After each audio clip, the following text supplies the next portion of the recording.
आज स्टूडेंट जो हम ऑर्डिनो की प्रोग्रामिंग में अगली कड़ी में पढ़ने जा रहे हैं वो है एक प्रोजेक्ट या एक प्रोग्राम जो कि हम समझेंगे कि अल्ट्रासोनिक सेंसर किस तरह काम करता है, या अल्ट्रासोनिक सेंसर के साथ में अगर हम मान लो I2C डिस्प्ले अगर लगा रहे हैं तो वो किस तरह से काम करेगा, लिक्विड क्रिस्टल डिस्प्ले यूनिट लगा रहे हैं तो वो किस तरह से काम करेगा, या तो फिर कोई एलईडी है उसको हम इंटीग्रेट कर रहे हैं तो वो किस तरह से काम करेगी, या फिर बजर है वो किस तरह से इंटीग्रेट होकर के काम करेगा हमारे किसी पर्टिकुलर ऑर्डिनो प्रोग्राम में। तो सबसे पहले जो एक ऑर्डिनो प्रोग्रामिंग के बेस कॉन्सेप्ट्स हैं उनकी तरफ समझते हैं। तो ऑर्डिनो बेसिकली एक हार्डवेयर और सॉफ्टवेयर का इंटीग्रेशन है, जहां पर हार्डवेयर के फॉर्म में आपको Uno board, Nano board, Mega board, ये सारे बोर्ड्स मिलते हैं आपको, ठीक है। ऑर्डिनो में बहुत सारे बोर्ड्स आपके पास अवेलेबल हैं। सबसे बेसिक जो बोर्ड है वो है Arduino Uno board, Arduino Uno R3 board, ठीक है। सबसे बेसिक बोर्ड है, सबसे इसकी ये चीपर है, सबसे ज्यादा सस्ता भी है और इसको आप सारी फंक्शनैलिटीज लगभग यूज कर सकते हो। बस वाईफाई के लिए आपको इसमें इनबिल्ट ऑप्शन नहीं मिलता है, ठीक है। तो हम फिलहाल अभी अपने प्रोजेक्ट या प्रोग्राम के लिए यूज करेंगे ऑर्डिनो यूनो R3 बोर्ड। ये तो बात हो गई हार्डवेयर की। सॉफ्टवेयर के रूप में ऑर्डिनो प्रोग्रामिंग हम पढ़ने वाले हैं या पढ़ रहे हैं, इसको हमने समझा है अभी तक। तो उसमें हम ये समझते हैं कि ऑर्डिनो प्रोग्रामिंग बेसिकली बेस्ड है सी पे, या कह सकते हो एम्बेडेड सी पे, ठीक है। अगर आप आईओटी के बारे में अगर बात करो तो आईओटी इंटीग्रेशन के लिए आपको कौन सा सॉफ्टवेयर या कौन सी प्रोग्रामिंग लैंग्वेज यूज करी जाती है, तो आप अगर पाइथन लैंग्वेज यूज कर रहे हो तो रास्पबेरी मॉड्यूल पाइथन लैंग्वेज के साथ यूज करी जाती है। ऑर्डिनो प्रोग्रामिंग एम्बेडेड सी के रूप में, ऑर्डिनो प्रोग्रामिंग के रूप में यूज की जा रही है, ठीक है। तो अगर ऑर्डिनो प्रोग्रामिंग के कॉन्सेप्ट, कोर कॉन्सेप्ट को देखें तो इसमें आपको सी के कुछ वेरिएशंस मिलते हैं। सी प्रोग्रामिंग का स्ट्रक्चर जो होता है उस स्ट्रक्चर में सबसे पहले आप हेडर फाइल इंक्लूड करते हो। हेडर फाइल इंक्लूजन के बाद में ग्लोबल वेरिएबल्स या फंक्शन डिक्लेरेशन किया जाता है या ऑब्जेक्ट डिक्लेरेशन किया जाता है। इसके बाद में आपका जो मेन फंक्शन होता है सी प्रोग्राम में, एंट्री कंट्रोल्ड फंक्शन, आपके प्रोग्राम का मेन फंक्शन ये लिखा जाएगा, यही आपके प्रोग्राम का मेन पार्ट होता है। बट ऑर्डिनो प्रोग्रामिंग में मेन फंक्शन की जगह आपके पास दो फंक्शंस दिए रहते हैं, सेटअप फंक्शन और loop function. Setup function and loop function, ठीक है। सेटअप फंक्शन और लूप फंक्शन, ठीक है। तो यहां पर ऑर्डिनो प्रोग्रामिंग में आपको कौन सा फंक्शन मिल गया, सेटअप फंक्शन और लूप फंक्शन। अगर आपको हेडर फाइल इंक्लूड करानी है तो आपको सिंटैक्स होता है हैश इंक्लूड एंगल ब्रैकेट के साथ में हेडर फाइल का नाम .h। कुछ एग्जांपल मैंने यहां लिख रखे हैं, जैसे ordino.h, wire.h, spi.h।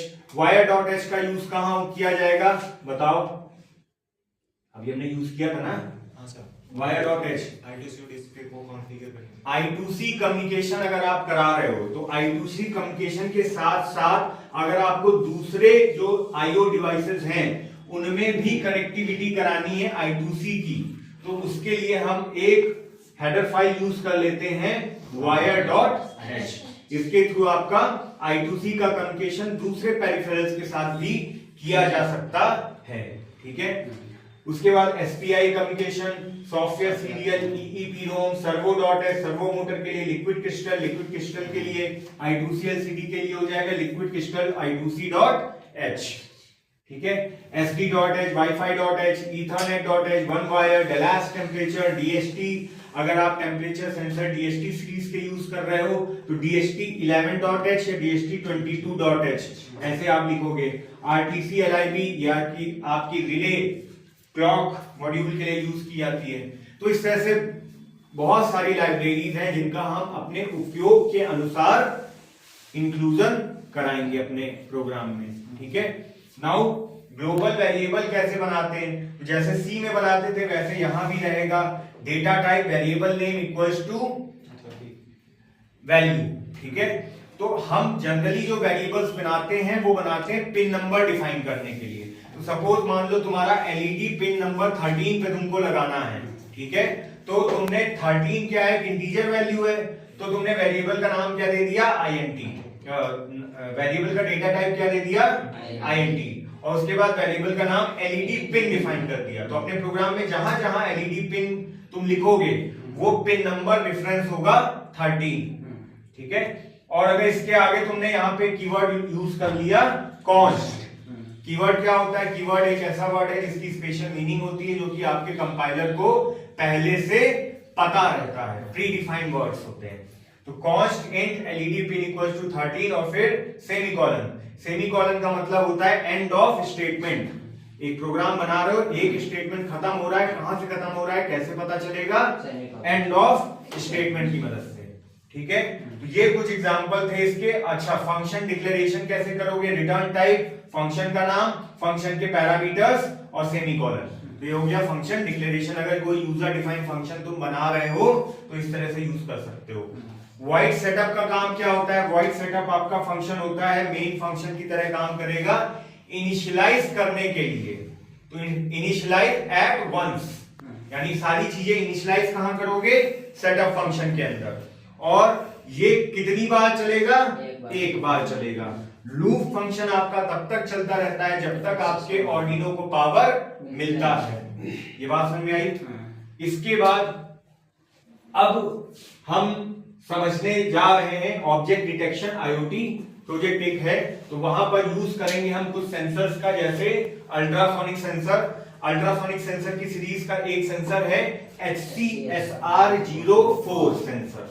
ये अल्ट्रासोनिक का सबसे बेसिक सेंसर है, इसको आप यूज कर सकते हो। इसी सीरीज के और भी सेंसर आते हैं जो और बेहतरीन फंक्शनैलिटीज को आपको मिलते हैं, ठीक है। इसके बाद है I2C डिस्प्ले के लिए हम 16x2 की एक I2C डिस्प्ले यूज करेंगे, ठीक है। और बजर के लिए एक्टिव बजर, पैसिव बजर होते हैं, तो एक्टिव बजर का हम यूज कर लेते हैं।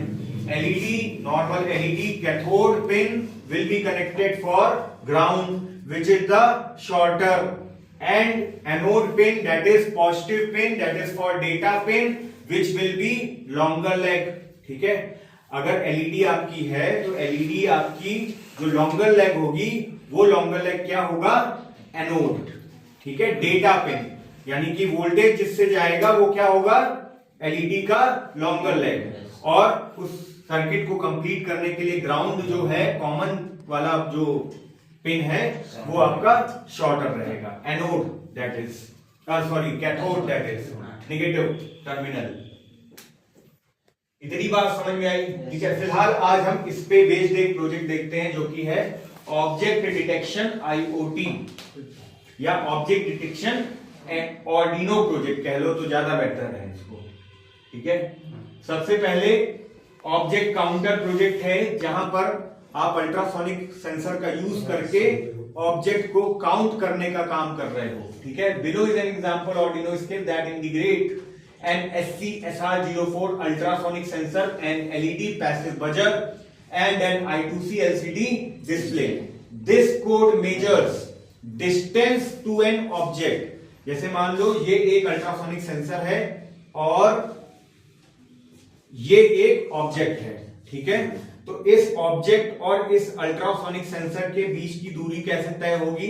ये अल्ट्रासोनिक सेंसर एक वेव भेजेगा, ठीक है। ये एक वेव भेजेगा, तो वेव भेजा भेजा भेजा भेजा यहां तक आई, टकराई और फिर वापस चली गई, ठीक है।